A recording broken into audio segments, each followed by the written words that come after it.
이사야서 44장 5절에서 8절 말씀을 우리가 함께 낭독하시겠습니다. 한 사람은 이르기를 나는 여호와께 속하였다 할 것이며 또 한 사람은 야곱의 이름으로 자기를 부를 것이며 또 다른 사람은 자기가 여호와께 속하였음을 그의 손으로 기록하고 이스라엘의 이름으로 존귀 여김을 받으리라. 이스라엘의 왕인 여호와, 이스라엘의 구원자인 만군의 여호와가 이같이 말하노라. 나는 처음이요 나는 마지막이라. 나 외에 다른 신이 없느니라. 내가 영원한 백성을 세운 이후로 나처럼 외치며 알리며 나에게 설명할 자가 누구냐? 있거든 될 일과 장차 올 일을 그들에게 알릴지어다. 너희는 두려워하지 말며 겁내지 말라. 내가 예로부터 너희에게 듣게 하지 아니하였느냐? 알리지 아니하였느냐? 너희는 나의 증인이라. 나 외에 신이 있겠느냐? 과연 반석은 없나니 다른 신이 있음을 내가 알지 못하노라.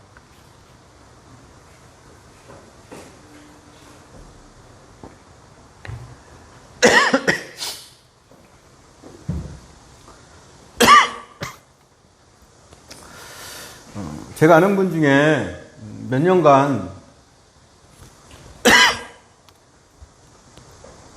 우울증으로 고생하셨던 분이 있었습니다. 병원 치료와 상담을 꾸준히 받아서 이제는 괜찮아졌다고 했어요. 얼마 전에 이분을 만났는데 책을 읽고 있었습니다. 책 표지에 우울증 탈출 최고의 우울증 치료서라는 소개가 있었어요. 우울증에서 나았다고 하는 분이 우울증 탈출에 관한 책을 읽고 있는 걸 보고 짠한 마음과 또 대견한 마음이 함께 들었습니다. 괜찮아졌다더니 정말 괜찮아진 건 아니구나. 아직도 우울증과 싸우고 있구나. 이렇게 생각하니까 짠했고, 전에는 다 놓아버리고 싶다더니 이젠 아니구나. 병을 이겨내려고 애쓰고 있구나. 이렇게 생각하니까 대견했습니다. 그분이 읽던 책이 바로 이 책입니다. 제목이 필링 굿. 제가 읽어보니까 되게 좋아요.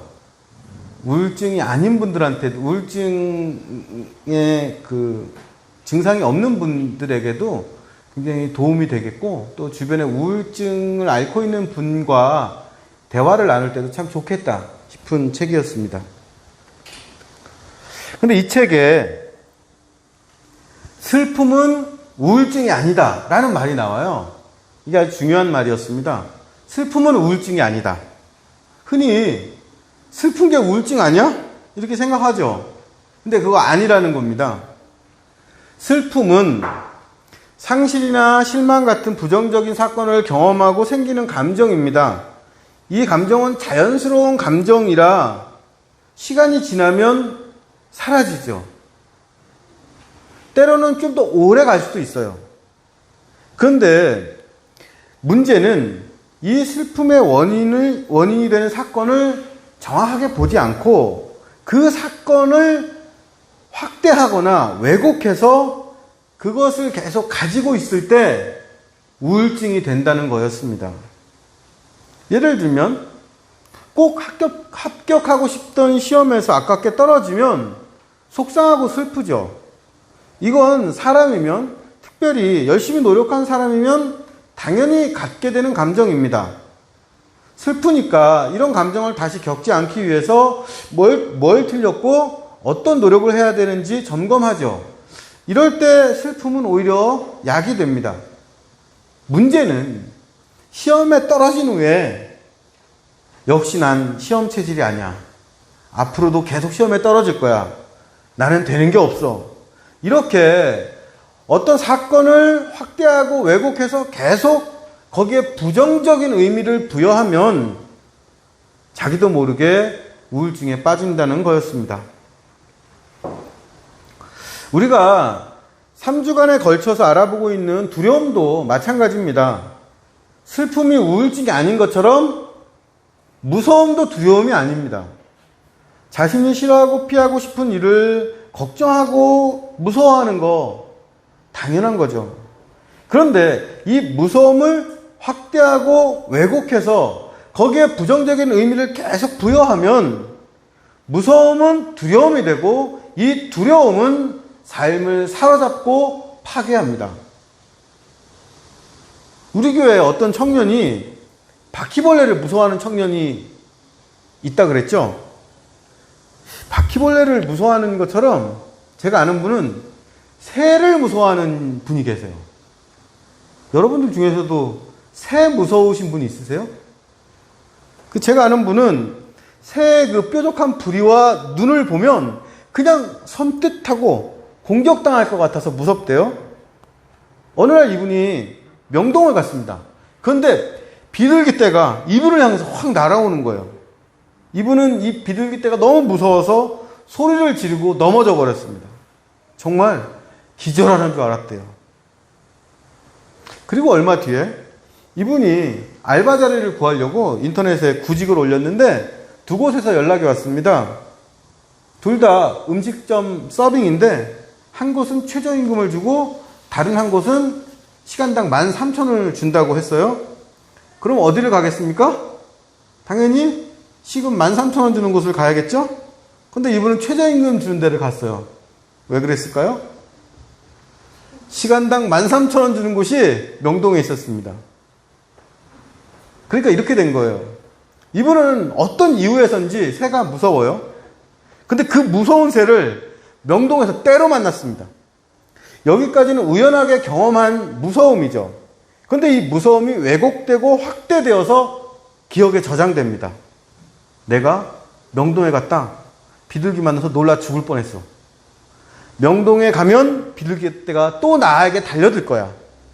명동에 있는 비둘기들이 나를 알아보는 건 아닐까?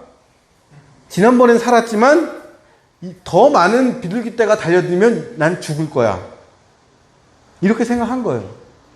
그래서 이 무서움이 두려움이 되어서 명동에 가지도 못하게 만든 겁니다. 그런데 이건 비교적 가볍고 좀 사소한 두려움이죠. 어떤 두려움은 너무 커서 우리 삶을 아주 길게 지배하기도 합니다. 어린 시절에 아버지에게 폭력을 당하고 자란 친구가 있는데 이 친구는 자신도 아버지처럼 되는 게 두려워서 결혼을 하지 않았습니다. 사고로 큰 위험을 당한 어떤 분은 자신은 사고로 죽을 거라는 두려움에 월급의 절반이 넘는 돈을 보험료로 내요. 그리고 쪼들리고 살고 있습니다. 젊어서 가까운 사람에게 배신을 당한 분은 배신당한 것이 두려워서 평생 아무도 믿지 않고 삽니다. 사람은 살면서 누구나 무서운 일을 경험하고 상처를 갖죠. 인생에는 늘 원하지 않는 일이 뜻하지 않게 생기기 때문에 이 일을 다시 겪고 싶지 않아서 이 사건을 기억하고 또 해석합니다. 문제는 이 기억과 해석이 자기중심적이고 정확하지 않다는 거예요. 명동에서 비둘기를 만났던 분처럼 무서움을 과장해서 기억하기도 하고 우연을 필연처럼 생각하기도 합니다. 잘못된 해석을 계속하면서 스스로 자기 삶의 영역을 제한하기도 해요. 두려움에서 자기를 보호하려고 너무 많은 에너지를 쏟게 되어서 삶이 위축되고 본래 자기의 모습을 잃어버리기도 합니다. 두려움이 안타까운 건 선한 사람이 두려움을 갖게 될 때예요.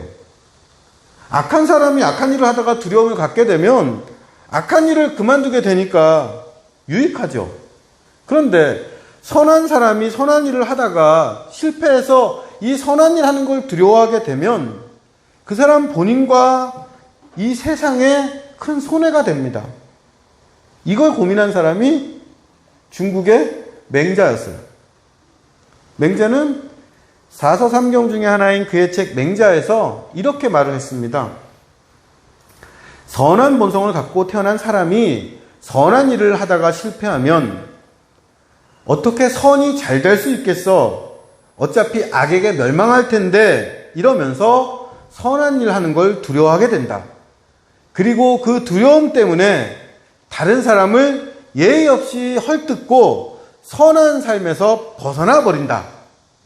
그리고 맹자는 이렇게 선한 일을 하다가 실패해서 스스로 선한 자기를 해치는 것을 자포라고 불렀고, 선한 자기를 버리는 것을 자기라고 말했습니다. 여기서 우리가 흔히 쓰는 자포자기라는 말이 나오는 거죠. 선한 자기를 해치고 선한 자기를 버리는 게 자포자기입니다. 두려움이 원래 가졌던 선하고 좋은 모습까지 망치고 버리게 한다는 거죠. 자, 이렇게 생각하면 두려워하지 말라라는 말씀이 단순히 무서워하지 마라, 겁먹지 마라 라는 뜻이 아니라 살면서 너희가 경험하는 부정적인 사건에 계속 붙잡혀 살지 말아라. 무서움을 두려움으로 확대해서 살지 말아라. 두려움에 자포자기 하지 말아라. 이런 뜻이 됩니다. 두려움을 확대하지 않으려면, 무서움이 두려움이 되지 않게 하려면 자기가 갖고 있는 기억과 해석을 다시 파악하고 재해석해서 거기서 새로운 의미를 찾아내야 합니다. 이사야서는 두려워하지 말라고 하는 하나님의 말씀을 전하면서 우리에게 두려움을 넘어설 수 있는 중요한 근거를 전해줍니다. 이사야서 44장 5절을 함께 읽겠습니다. 이사야서 44장 5절입니다.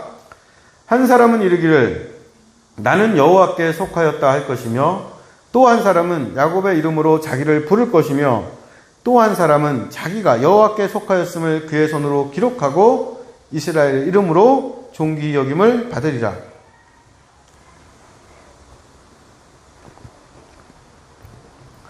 하나님께서 망한 나라의 백성, 바벨론의 포로였던 유대인들에게 두려워하지 말라고 하셨습니다. 그들은 무서움을 견디면서 물을 건너고 불을 지나 새로운 길을 만들며 함께 걸어갔어요. 그리고 그 결과 이 과정에서 이것이 나의 간증이요 할 수 있는 삶에서 우러나는 구체적인 신앙 고백들을 하게 되었습니다. 어떤 사람은 나는 여호와께 속하였다 고백합니다. 또 어떤 사람은 내 이름은 야곱이다 이야기합니다. 또 어떤 사람은 자기가 여호와께 속하였다는 것을 손으로 새기고 기록해서 대대로 전합니다. 그리고 이스라엘은 부끄러운 망한 나라의 이름이 아니라 그 나라 백성인 것을 자랑하고 기뻐하는 영광스러운 이름이 되죠.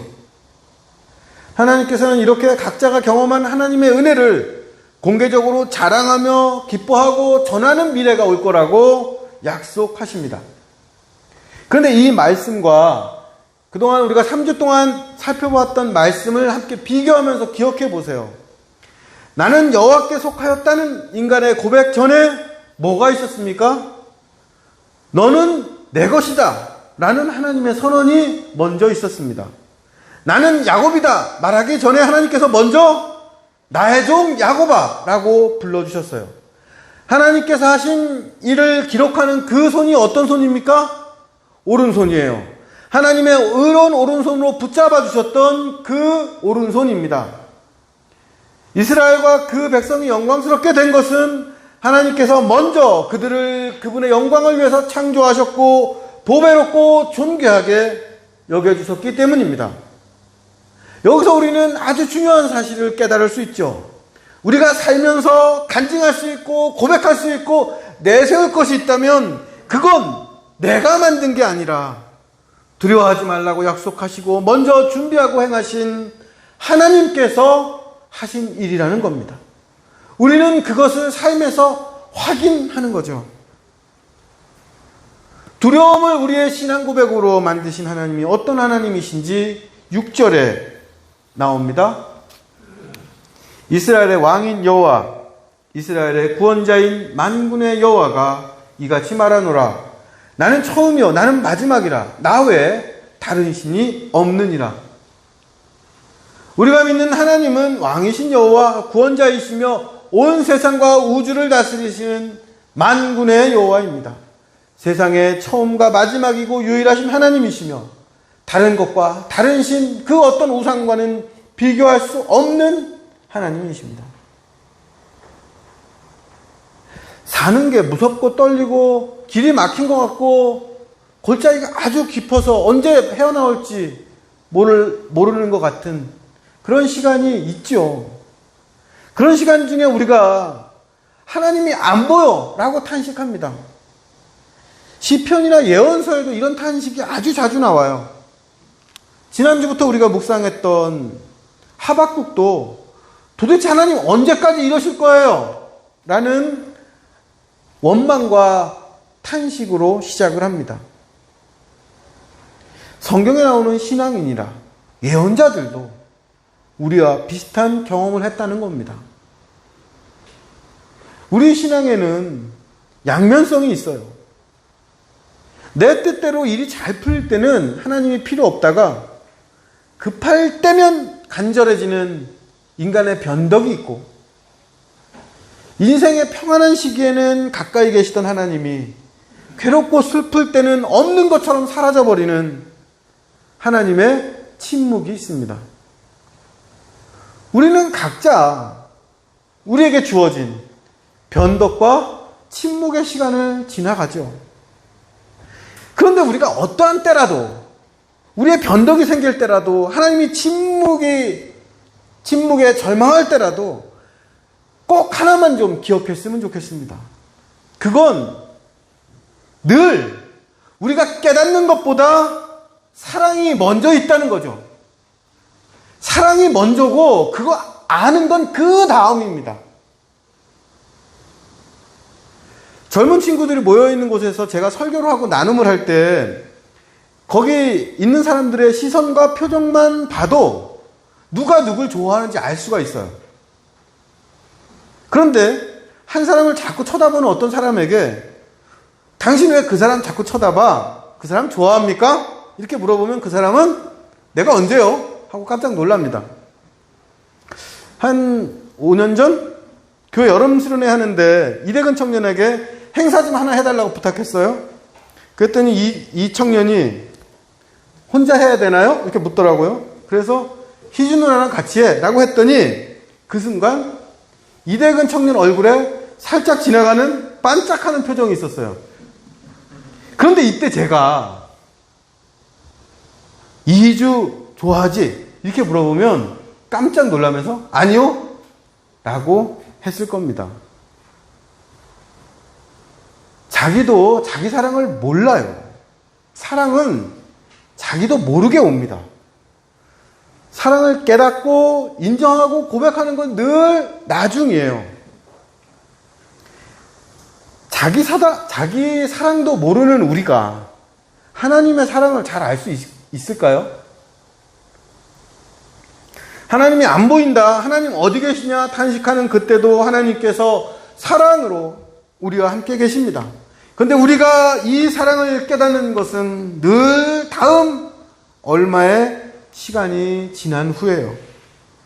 하나님께서 거듭해서 내가 너를 도우리라 돌보리라 약속하십니다. 그럼 돕고 돌보는 일이 어떤 건지 한번 생각해 보죠. 치매 노인을 돕는 요양보호사, 아기를 돌보는 엄마를 한번 떠올려 보세요. 치매 노인에게 찾아올 때 요양보호사는 미리 작정하고 미리 준비해서 옵니다. 자기가 어떤 일을 당할지 알아요. 똥을 치우고 기저귀를 갈 각오를 하고 오는 겁니다. 그래서 어떻게 도울지 매뉴얼을 익히고 행동을 연습하고 필요한 물품을 갖고 오죠. 아기가 배고파서 울 때, 그때서야 마트로 분유 사러 가는 엄마는 없습니다. 엄마는 아기가 배고플 때가 언제인지를 알고 물병과 분유를 준비해 놓죠. 그러니까 요양보호사와 엄마는 치매 노인과 아기에게 벌어질 일을 늘 먼저 알고 준비하고 그것을 위해서 작정을 합니다. 노인과 아기는 이걸 나중에 경험할 수밖에 없는 거죠. 하나님께서 두려워하지 말라. 내가 너를 돕는다 말씀하십니다. 이건 하나님께서 이미 계획하고 준비하신 일이 있다는 것을 확인해 주시는 말씀이에요. 하나님께서 넌 내 것이다. 나의 종 야곱아, 보배롭고 귀한 사람아, 두려워하지 말라. 이렇게 말했을 때도 우리는 불안하고 비천하고 무서웠습니다. 그러나 하나님께서는 그런 우리를 도우시고 인도하셔서 이미 준비되어 있는 사랑을 우리 삶에서 깨닫고 확인하게 해주셨습니다.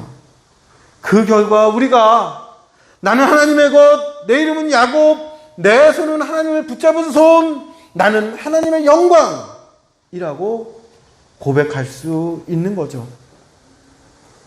이렇게 하나님의 함께 하심을 깨닫고 고백하도록 인도하는 것이 성령이고, 삶의 여러 굴곡 속에서 하나님과 더욱 가까워지는 것이 우리에게 주신 복입니다. 오늘 우리가 읽은 본문 바로 앞에 하나님께서 뭐라고 말씀하셨을까요?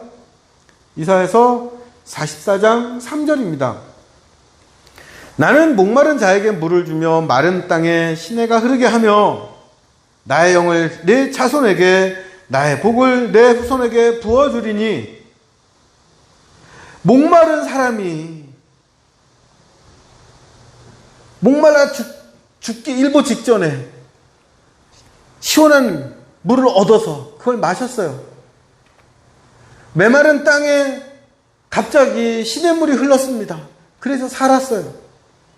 그런데 이런 일을 경험하고도 이것이 하나님이 미리 준비하신 사랑이라는 것을 알지 못하면 그냥 이건 재수 좋은 일, 운빨, 그냥 우연한 행운입니다.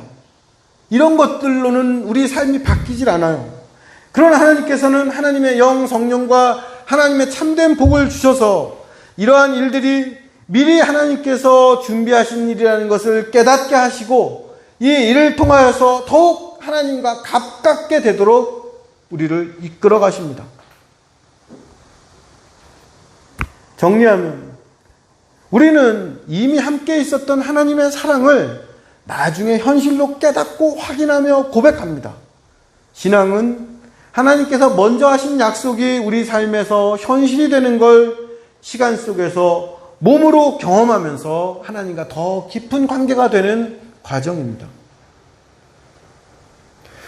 우리와 함께 하신 하나님께서 미리 선한 일을 준비하셔서 우리가 진심으로 하나님을 왕이며 구원자이시고 유일하신 하나님으로 고백하게 하실 거라는 이 신앙을 한마디로 정리하면 예정이라고 합니다. 하나님의 예정하심이 있어서 성도는 위기와 고난과 불안 중에도 담대함과 평안을 찾을 수 있고, 자신이 경험한 뜻하지 않은 사건, 놀라운 일들을 다시 해석하고 거기서 새로운 의미를 찾는 지혜를 갖습니다. 하나님의 예정을 설명하고 있는 것이 이사야서 44장 7절, 8절입니다. 함께 읽어보죠. 내가 영원한 백성을 세운 이후로 나처럼 외치며 알리며 나에게 설명할 자가 누구냐? 있거든 될 일과 장차 올 일을 그들에게 알릴지어다. 너희는 두려워하지 말며 겁내지 말라. 내가 예로부터 너희에게 듣게 하지 아니하였느냐? 알리지 아니하였느냐? 너희는 나의 증인이라. 나 외에 신이 있겠느냐? 과연 반석은 없나니 다른 신이 있음을 내가 알지 못하노라. 하나님께서 미리 영원한 백성을 세우셨고 미래에 이루어질 일과 다가올 일을 알리셨습니다. 이사야서는 이런 하나님을 우리와 함께 하신 하나님 임마누엘이라고 고백했습니다.